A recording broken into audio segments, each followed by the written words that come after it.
morning everyone, welcome back to my channel.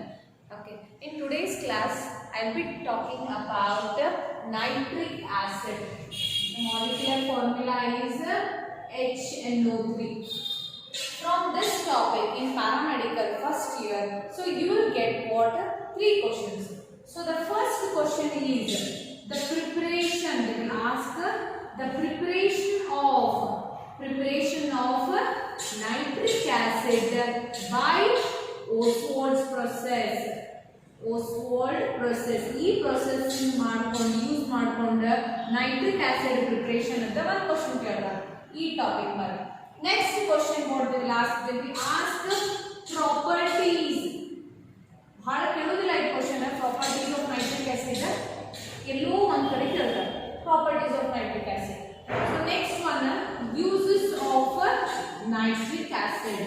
HNO3 ಅಂದ್ರೆ ಏನು ಅಂತ ಹೇಳಿದೀನಿ ನಾನು, ನೈಟ್ರಿಕ್ ಆಸಿಡ್. ಈ question this question and this question is asked bhal sata ಕೇಳಿದ್ರು, bhal number of times ಇವೆರಡು ಕ್ವೆಶ್ಚನ್ ಕೇಳಿದ್ರು. So this they have asked very less number of. Okay, the first question will talk about the preparation of nitric acid by Ostwald's process. By Ostwald's process. Nitric acid unit daga unit 6 ಒಳಗ ಇದು first question we are discussing the preparation of nitric acid. HNO3 ಏನಂದ್ರೇನು?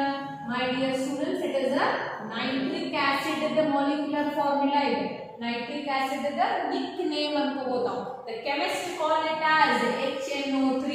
Okay, it is also called as nitrooxide.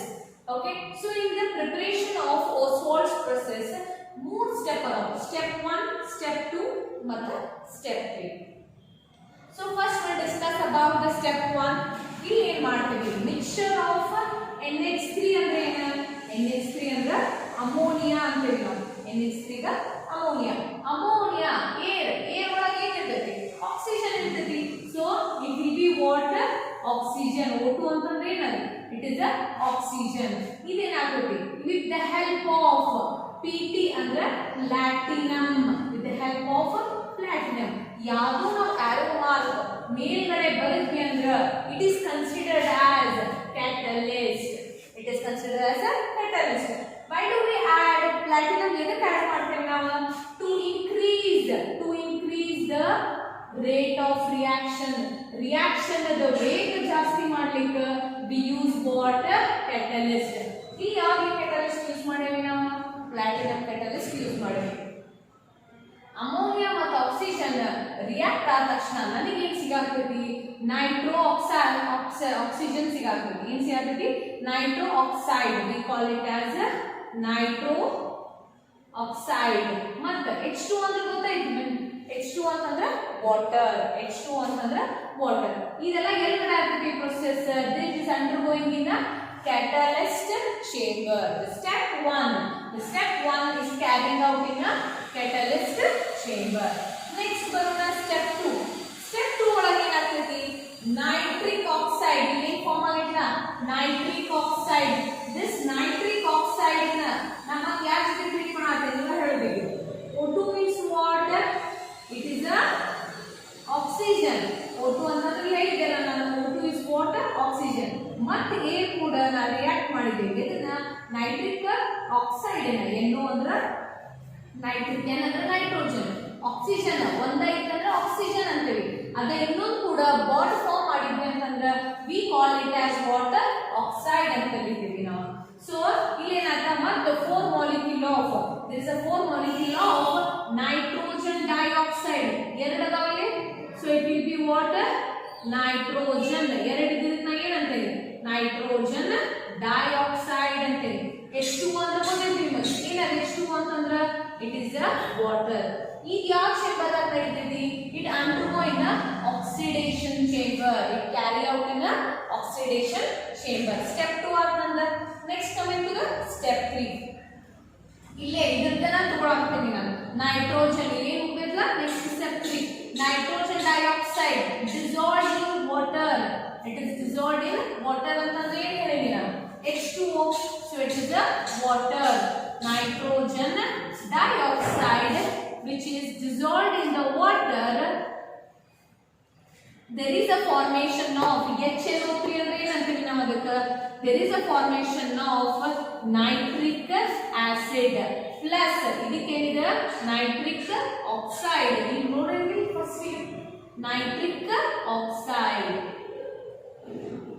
ಈ ಯಾವ chamber ದಾಗ ಮಾಡಾಕತ್ತಿ step 3 absorption chamber ದಾಗ ಮಾಡಾಕತ್ತಿ. So step 1 ಎದರಾಗ ಮಾಡಾಕತ್ತಿ catalyst chamber, step 2 oxidation chamber, step 3 absorption chamber ದಾಗ ಮಾಡಾಕತ್ತಿ. with the neat label diagram ಇನ್ನೊಂದ್ಸತ I will repeat it of the Ostwald's process. So coming to the first chamber, what I have told there before itself, catalyst chamber where ammonia and next ಅಂತಂದ್ರೆ ammonia ಮತ್ತು air oxygen ಎರಡು add ಮಾಡಿ platinum gauge which act as a catalyst. ಈ chamber ದಾಗ ಏನಾಗ್ತೈತಿ reaction NH3 plus O2 ಏನ್ ಸಿಗ್ತೈತಿ ನನಗೆ nitric oxide ಸಿಗ್ತೈತಿ.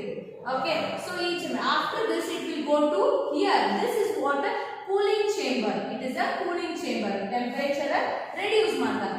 After that it enters to the oxidizing chamber. Oxidizing ಅಂತಂದ್ರೆ addition of oxygen. ಏನಾಗುತ್ತೆ ನೋಡ್ರಿ ಇಲ್ಲಿ nitric oxide ಇದ್ದಿದ್ದ ಆಕ್ಸಿಜನ್ ಜೊತೆ ರಿಯಾಕ್ಟ್ ಮಾಡಿದಾಗ ನೈಟ್ರೋಜನ್ ಡೈಆಕ್ಸೈಡ್ ಆಗ್ತದೆ. nitric oxide react ಅಂತಂದ್ರೆ nitrogen dioxide. There is a addition of oxygen. That is what we call it as a oxidation. So after this nitrogen dioxide ಮುಂದೆ ಯಾವ chamber ಗೆ enter ಆಗ್ತದೆ absorption chamber ಗೆ enter ಆಗ್ತದೆ. absorption chamber ದಾಗ ಏನಾಗ್ತದೆ it will be diluted with the water, that is H2O. so ಏನಾಗ್ತದೆ ಇಲ್ಲಿ NaNO2 when it reacts with H2O there is a final product formation. ಏನು final product HNO3, that is what nitric acid. ಇವೆಲ್ಲ separate chamber. catalyst ಅನ್ನೋದು ಒಂದು chamber, cooling chamber, oxidizing chamber ಮತ್ತು absorption chamber. You have to draw the diagram. Diagram hockey your reactions ಬಂದ್ರೆ you will get what 5 marks question. So let us move to the second question now. Chamber. You have to draw the diagram. Diagram hockey your reactions ಬಂದ್ರೆ you will get what 5 marks question. So let us move to the second question now. Second question ನೋಡೋಣ ಈಗ ನಾವು properties of HNO3 ಅಂದ್ರೆ nitric acid. So nitric acid, so ಇಲ್ಲಿ boiling temperature 83 degrees Celsius ಈಗ it converts from liquid to gas ಆಗಿ convert ಆಗ್ತದೆ. ಹೆಂಗೈತಿ nitric acid colourless ಐತಿ ಅದ and it is a corrosive ಅಂದ್ರೆ ಜಂಗ್ ತಿನ್ನೋದು ರಸ್ಟ್ ಆಗೋದಕ್ಕೆ we call it as a corrosive. if nitric acid falls ಎಲ್ಲೋ ಒಂದ್ ಕಡೆ nitric acid ಎಲ್ಲಾದ್ರೂ ಒಂದು ಸಬ್ಸ್ಟೆನ್ಸ್ ಟಚ್ ಆತಂದ್ರ ಅದರ ರಸ್ಟಿಂಗ್ ಆಗಕ್ಕೆ ಸ್ಟಾರ್ಟ್ ಆಗ್ತೈತಿ. ರಸ್ಟಿಂಗ್ ಅಂದ್ರೆ ಜಂಗ್ ತಿನ್ನೋದು ಅಂತ ಅಂತೀವಿ ನಾವು. ನೆಕ್ಸ್ಟ್ ಇದ್ರದ್ದು ಆಸಿಡಿಕ್ ನೇಚರ್ ಹೆಂಗೈತಿ ನೈಟ್ರಿಕ್ ಆಸಿಡ್ ಆಸಿಡಿಕ್ ನೇಚರ್ ಹೆಂಗೈತಿ HNO3 ವಾಟರ್ ಕೂಡ ರಿಯಾಕ್ಟ್ ಮಾಡಿದ್ರ HNO3 ಅಂದ್ರೆ nitric acid water H2O react ಮಾಡಿದ್ರ H3O+ ಬರ್ತೈತಿ ನಮಗೆ. ಇದಕ್ಕ ಹೈಡ್ರೋನಿಯಂ ಅಯಾನ್ ಅಂತೀವಿ ನಾವು. ಏನಂತೀವಿ ನಾವು ಹೈಡ್ರೋನಿಯಂ ಅಯಾನ್ ಅಂತೀವಿ. by this I can say that hydronium ion ಕೊಡೋದನ್ನ by this I can say that the nitric acid has what ಅದಕ್ಕೆ acidic ಗುಣಲಕ್ಷಣ ಐತಿ acidic nature ಐತಿ ಅಂತ ಹೇಳ್ಬೋದು. ನೆಕ್ಸ್ಟ್ ಬರ್ತೈತಿ ಆಕ್ಸಿಡೈಸಿಂಗ್ ನೇಚರ್ ಅಂತ ಹೇಳಿದ್ರೆ ಆಕ್ಸಿಡೈಸಿಂಗ್ ನೇಚರ್ ಅಂದ್ರೆ which gives us oxygen ಕೊಡೋದಕ್ಕೆ ಆಕ್ಸಿಡೇಷನ್ ಅಂತ ಅಂತೀವಿ ನಾವು. Oxidising it helps to give the oxygen. next reaction of copper ಅಂದ್ರೆ ಮೆಟಲ್. ನಿಮಗೆ ಇದು ಒಂದು ಕ್ವೆಶ್ಚನ್ ಕೇಳಿರ್ತಾರೆ ಸಬ್ ಕ್ವೆಶ್ಚನ್ ಒಮ್ಮೆ.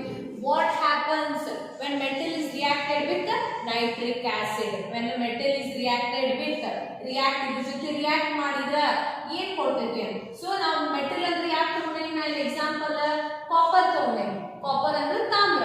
So that I have taken and I am reacting with the metal. So copper ತಗೊಂಡ ನೈಟ್ರಿಕ್ ಆಸಿಡ್ ಜೊತೆ ಏನ್ ಮಾಡಾತೀನಿ ರಿಯಾಕ್ಟ್ ಮಾಡಿದ ತಕ್ಷಣ ನಂಗೆ ಕಾಪರ್ ನೈಟ್ರೇಟ್ ಬಂತ, ನೈಟ್ರೋಜನ್ ಡೈಆಕ್ಸೈಡ್ ಮತ್ತೆ H2O ಅಂದ್ರೆ ಏನ್ my dear students? It is water.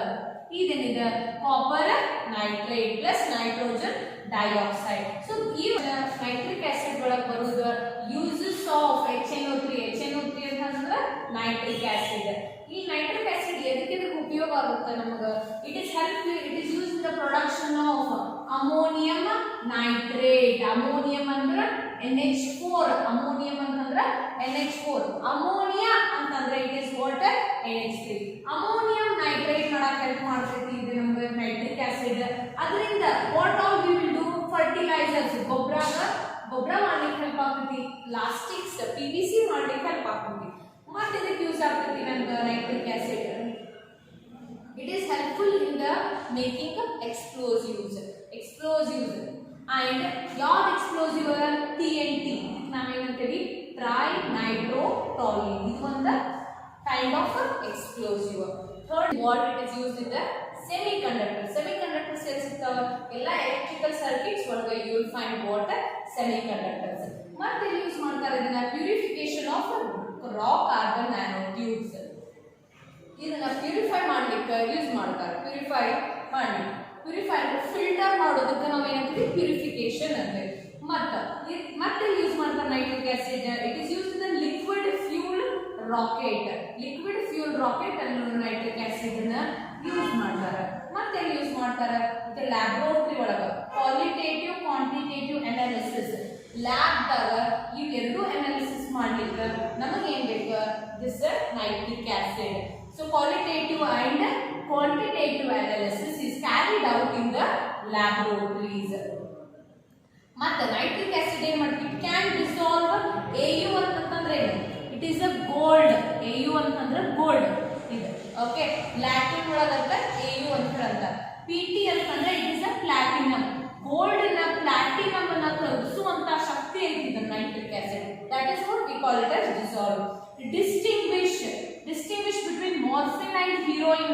ಇದು morphine ಮತ್ತು heroin kind of drugs ಇವನ್ನ ಸಪರೇಟ್ ಮಾಡಾಕನು ಯೂಸ್ ಮಾಡ್ತಾರೆ. ಡಿಸ್ಟಿಂಗ್ವಿಶ್ ಅಂದ್ರೆ ಸಪರೇಟ್ ಮಾಡೋದು, ಡಿಫರೆಂಟ್ ಸಪರೇಟ್ ಮಾಡುವಂತದಕ್ಕೆ ನಾವೇನಂತೀವಿ ವಿ ಕಾಲ್ ಇಟ್ ಸಪರೇಟ್, ಬೇರೆ ಪಡಿಸುವುದು. ಮಾರ್ಫಿನ್ ಮತ್ತು ಹೀರೋಯಿನ್ ಬೇರೆ ಪಡಿಸ್ಲಿಕ್ಕೆ ನನಗೆ ನೈಟ್ರಿಕ್ ಆಸಿಡ್ ಹೆಲ್ಪ್ ಆಗ್ತದೆ. ನೈಟ್ರಿಕ್ ಆಸಿಡ್ ಒಳಗ 4ನೇ ಕ್ವಶನ್ ಯಾವ್ದು ಬರ್ತೈತಿ ಅಂದ್ರೆ aqua regia. It is a kings of water ಅಂತ ಹೇಳಿ ಅಂತಾರೆ ಎಕ್ವೆರೇಜಿಯಾ.